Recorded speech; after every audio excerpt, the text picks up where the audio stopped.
Hajj isn't just about showing up and going through the motions. There are common mistakes many make without realizing, and these can really affect your experience and the reward you get. So here are some important things to keep in mind before and during your Hajj journey.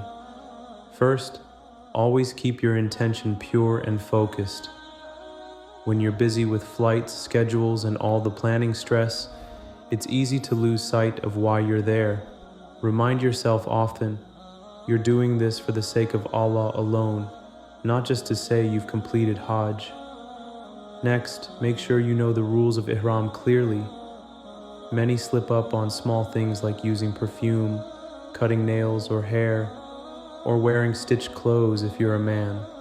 These aren't just rules. Breaking them requires a penalty, fidya, or dam. So it's crucial to avoid mistakes by understanding Ihram fully before you enter it.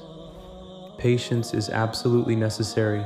You'll be walking long distances under the hot sun, dealing with large crowds and waiting in lines.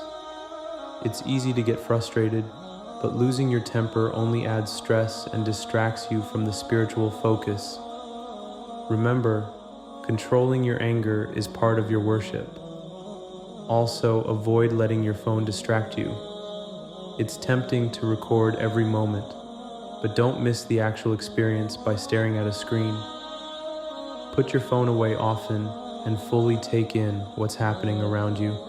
This is a unique spiritual opportunity, not just a trip to document. Another common mistake is following others blindly without understanding what you're doing.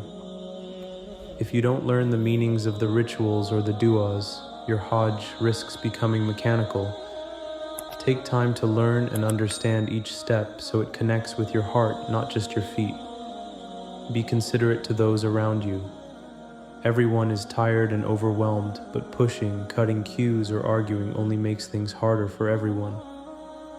Good manners and patience are part of your worship and reflect your character. Finally, don't rush through the rituals. It's tempting to just finish quickly, but slow down and focus on what you're doing. This might be your only Hajj, so make every moment count. Keep these points in mind, prepare well, and your Hajj will be more meaningful and accepted. May Allah make it easy for you and accept your worship. Ameen.